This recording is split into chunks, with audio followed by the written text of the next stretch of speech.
When a truck is stuck in a ditch, there are two ways to make the problem worse. You can keep flooring the gas while pretending that spinning the tires means you are getting somewhere. Or the other is to just simply blame the mud, blame the road, blame the person who told you to take the turn in the first place, and never admit that the driver could be the problem. Now that is where Canada's economy is today. The government has been spinning the tires for years, throwing mud in every direction and telling everyone that if we wait just a little bit longer, the country's finally going to start pulling ahead. Now we can see what is really happening, Madam Speaker. We are not moving ahead. We are, in fact, falling behind. The motion before the House says what millions of families already know. Canada has been driven into the G20's only recession. Scotiabank and the Bank of Montreal have both downgraded growth expectations. The Parliamentary Budget Officer's latest report shows slowing growth, a weakening financial outlook, and a bigger than promised deficit. Those words can sound very far removed from real life, but that's exactly where this bad news lands. It lands on the mortgage renewal, the grocery bill, the repair that can't wait, and the credit card that was supposed to be paid down but is in fact bigger than expected. The Parliamentary Budget Officer has now put numbers to what Canadians already feel. She projects real GDP growth of only 1.1% in 2026 and 1.6% in 2027. That is not an economy that is charging ahead, Madam Speaker. She also says the deficit is expected to rise from $36.3 billion to $72 billion.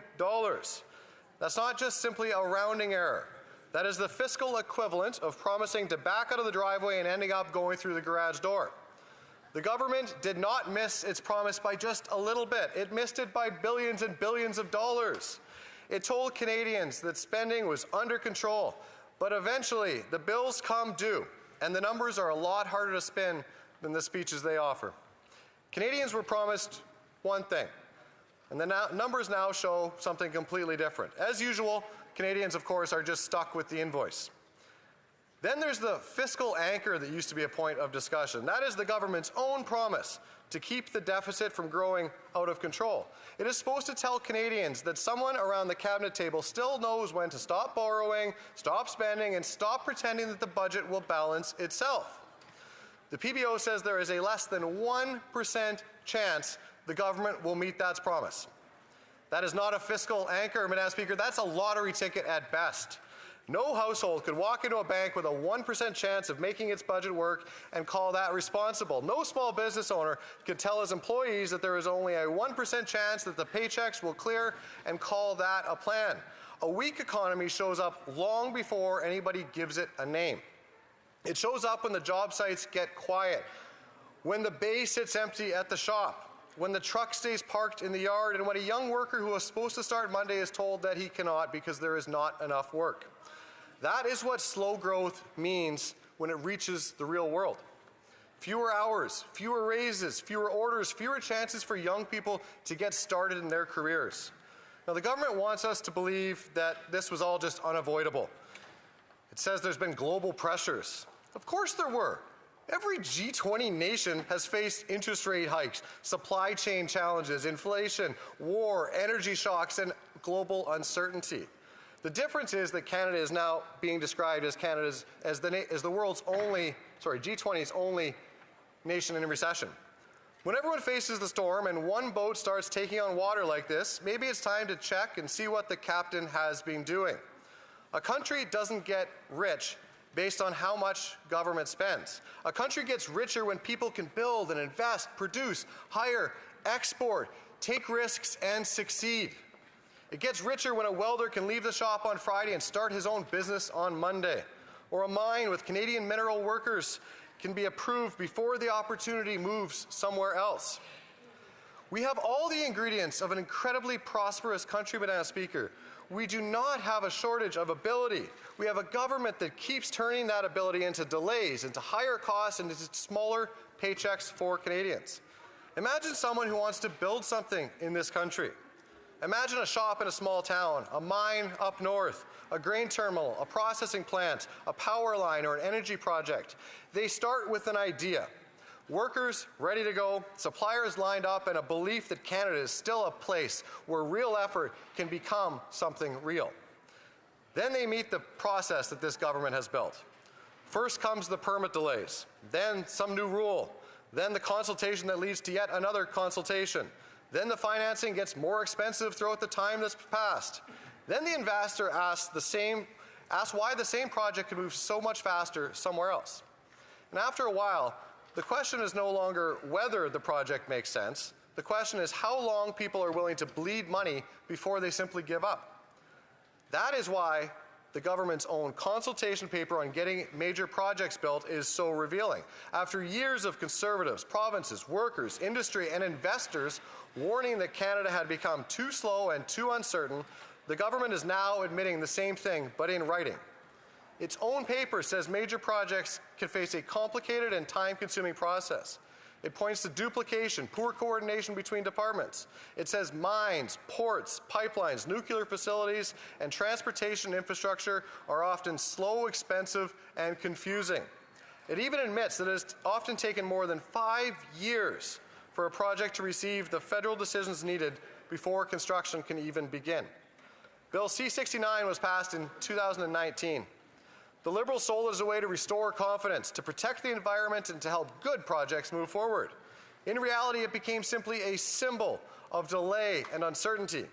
The Supreme Court later, of course, made clear that the problem was not only in the delays that it caused. The Act went too far by allowing the federal government to turn limited federal interests into a much broader review of projects that often mainly fell under provincial jurisdiction.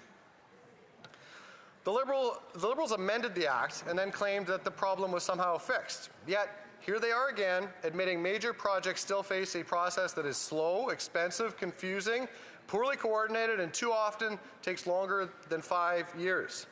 The Prime Minister wants to sound like a man who can get Canada building again. But the system that he is now allegedly trying to repair was built, defended, and celebrated by his own Liberal Party. Canada does not need weaker environmental standards. It needs clear standards, real timelines, and decisions that actually get made. Money goes where it is welcome, Madam Speaker. Jobs go where projects can move forward. Opportunity goes where people are allowed to build things. If government keeps making Canada slower, more expensive, and more uncertain, it should not be shocked when investments start looking to a different address. What Conservatives are saying is not very complicated. Reverse the costly and inflationary decisions that helped put Canada here to begin with. Restore discipline and federal spending. Stop treating borrowed money as a substitute for private sector growth. Make Canada a place where major projects can actually get approved and built again. Lower the cost of work, investment, energy, transport, and home building. Stop punishing the sectors that pay the bills. Focus on paychecks, production, homes, food, energy, exports, and opportunity. Canada is not poor. Canada is not weak. And Canada is not doomed. The country has everything that it needs to succeed, except a federal government willing to stop making excuses and stop making success harder. We could be a country where investment comes here because approvals are clear, taxes are competitive, energy is reliable, workers are respected, and projects move forward. We could be a country where the next generation inherits more than debt and more than just excuses. It starts with admitting that the current approach has failed miserably. The government made the bills bigger, the economy weaker, and the deficit worse. And now it wants us to be impressed that it found some gentler words for its own failure. Canadians deserve better than a government that asks them to settle for less. We were not handed a small country, Madam Speaker, nor a poor country, or a country that is running out of promise. We were handed one of the greatest nations on earth, blessed with resources, talent, courage, and people who still believe tomorrow can be better than today. What we need now is a government with enough faith in Canadians to let them build, work, dream, and prosper once again.